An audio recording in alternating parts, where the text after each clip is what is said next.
Finally tonight, as promised, a special comment on the Supreme Court's ruling today in the case Citizens United v. Federal Election Commission. On the cold morning of Friday, March 6, 1857, a very old man who was born just 8 months and 13 days after the Declaration of Independence was adopted, a man who was married to the sister of the man who wrote the Star-Spangled Banner, a man who was enlightened enough to have freed his own slaves and given pensions to the ones who had become too old to work, read aloud in a reed-thin voice from a very long handwritten document. In it, he ruled on a legal case involving a slave brought by his owner to live in a free state, yet to remain a slave.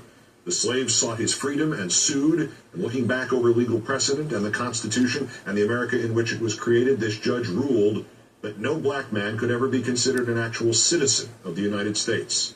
They had for more than a century before been regarded as beings of an inferior order and altogether unfit to associate with the white race, either in social or political relations, and so far unfit that they had no rights which the white man was bound to respect. The case, of course, was Dred Scott. The old man was the 5th Chief Justice of the United States of America, Roger Brooke Taney. The outcome, he believed, would be to remove the burning question of abolition of slavery from the political arena for once and for all. The outcome, in fact, was the Civil War. No American ever made a single bigger misjudgment. No American ever carried the responsibility for the deaths and suffering of more Americans on his shoulders. No American was ever more quickly vilified. Within 4 years, Chief Justice Taney's rulings were being ignored in the South and the North. Within 5, President Lincoln, at minimum, contemplated arresting him. Within 7, he died in poverty while still Chief Justice. Within 8, Congress had voted to not place a bust of him alongside those of the other former Chief Justices. But good news tonight, Roger B. Taney is off the hook. Today, the Supreme Court of Chief Justice John Roberts, in a decision that might actually have more dire implications than Dred Scott v. Sanford, declared that because of the alchemy of its 19th century predecessors in deciding that corporations had all the rights of people, any restrictions on how these corporate beings spend their money on political advertising are unconstitutional. In short, the First Amendment, free speech for persons, which went into effect in 1791, applies to corporations, which were not recognized as the equivalents of persons until 1886. In short, there are now no checks on the ability of corporations or unions or other giant aggregations of power to decide our elections. None. They can spend all the money they want, and if they can spend all the money they want, sooner rather than later, they will implant the legislators of their choice in every office, from president to head of the visiting nurse service. And if senators and congressmen and governors and mayors and councilmen and everyone in between are entirely beholden to the corporations for election and re-election to office, soon they will erase whatever checks there might still exist to just slow down the ability of corporations to decide the laws. It is almost literally true that any political science fiction nightmare you can now dream up, no matter whether you are conservative or liberal, it is now legal. Because the people who can make it legal can now be entirely bought and sold. No actual citizens required in the campaign fundraising process. And the entirely bought and sold politicians can change any laws. And any legal defense you can structure now can be undone by the politicians who will be bought and sold into office this November or 2 years from now. And any legal defense which honest politicians can somehow wedge up against them this November or 2 years from now, that can be undone by the next even larger set of politicians who will be bought and sold into office in 2014 or 2016 or 2018. Mentioning Lincoln's supposed ruminations about arresting Roger B. Taney, he didn't say the original of this, but what the hell? Right now you can prostitute all the politicians some of the time, and prostitute some of the politicians all the time, but you cannot prostitute all the politicians all the time. Thanks to Chief Justice Roberts, this will now change. Unless this near mortal blow is somehow undone, within 10 years, every politician in this country will be a prostitute. And now let's contemplate what the perfectly symmetrical, money-driven world of that order might look like. Be prepared first for laws criminalizing or at least neutering unions. In today's court decision, they are the weaker of the non-human sisters, unfettered by the court. So, as in ancient Rome or medieval England, they will necessarily be strangled by the stronger sibling, the corporations, so that they pose no further threat to the corporations' total control of our political system. Be prepared then for the reduction of taxes for the wealthy and for the corporations, and the elimination of the social safety nets for everybody else, because money spent on the poor means less money left for the corporations. Be prepared then for wars sold as the new products, which Andy Card once described them as, year after year, as if they were new Fox reality shows, because military-industrial complex corporations are still corporations. Be prepared then for the ban on same-sex marriage, and on abortion, and on evolution being taught, and on separation of church and state. The most politically agitated group of citizens left are the evangelicals. Throw them some red meat to feed their holier-than-thou rationalizations, and they won't care what else you do to this corporate nation. Be prepared then for racial and religious profiling, because you've got to blame somebody for all the reductions in domestic spending and civil liberties just to make sure the agitators against the United Corporate States of America are kept unheard.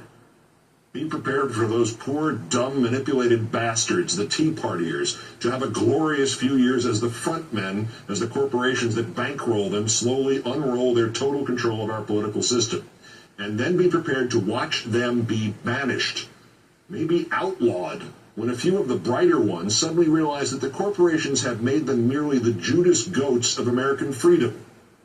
And be prepared then for the bank reforms that President Obama has just this day vowed to enable to be rolled back by his successor, purchased by the banks with the money President Bush gave them, his successor, presumably President Palin, because if you need a friendly face of fascism, you might as well get one that can wink. And if you need a tool of whichever large industries buy her first, you might as well get somebody who lives up to that word, tool. Be prepared for the little changes, too. If there are any small towns left to take over, Walmart can now soften them up with carpet advertising for their Walmart Town Council candidates, brought to you by Walmart. Be prepared for the Richard Mellon scapes to drop such inefficiencies as vanity newspapers and simply buy and install their own city governments in the Pittsburghs. Be prepared for the personally wealthy men like John Kerry to become the paupers of the Senate, or the ones like Mike Bloomberg not even surviving the primary against Halliburton's choice for mayor of New York City. Be prepared for the end of what you're watching now. I don't just mean me, or this program, or this network. I mean all the independent news organizations, and the propagandists like Fox, for that matter, because Fox inflames people against the state. And after today's ruling, corporations will only need a few more years of inflaming people before the message suddenly shifts to, everything's great. Glenn Beck and Rush Limbaugh don't even realize it. Today, John Roberts just cut their throats, too. So with critics silenced, then bought off, and even the town assessor who lives next door to you elected to office with campaign funds 99.9% drawn from corporate coffers, what are you going to do about it? The Internet. The Internet. Ask them about the Internet in China. Kiss net neutrality goodbye. Kiss whatever right to privacy on the net you think you currently have goodbye. And anyway, what are you going to complain about if you don't even know it happened? In the new world unveiled this morning by John Roberts, who stops Rupert Murdoch from buying the Associated Press? This decision, which in mythology would rank somewhere between the bottomless pit and the opening of Pandora's box, got next to no coverage in the right-wing media today, almost nothing in the middle, and a lot less than necessary on the left. The right wing won't even tell their constituents that they're being sold into bondage alongside the rest of us. Why should they? For them, the start of this will be wonderful. The Republicans, the Conservatives, the Joe Liebermans, the Tea Partiers are in the front aisle at the political prostitution store. They are specially discounted old favorites for their corporate masters. Like the first years of irreversible climate change for the Conservatives, the previously cold winter will grow delightfully warm. Only later will it be hot, then unbearable, then flames. And the Conservatives will burn with the rest of us, and they'll never know what happened.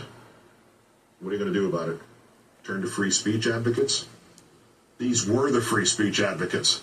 The lawyer for that homunculus who filed this suit, David Bossie, the lawyer is Floyd Abrams. Floyd Abrams, who has spent his life defending American freedoms, especially freedom of speech. Apparently this life was spent this way in order to guarantee that when it really counted, he could help the corporations destroy free speech. His argument, translated from self-satisfied legal jargon, is that as a function of the First Amendment, you must allow for the raping and pillaging of the First Amendment by people who can buy the First Amendment. He will go down in the history books as the quisling of freedom of speech in this country. That is, if the corporations who now buy the school boards which decide which history books get printed approve, if there are still history books. So what are you going to do about it?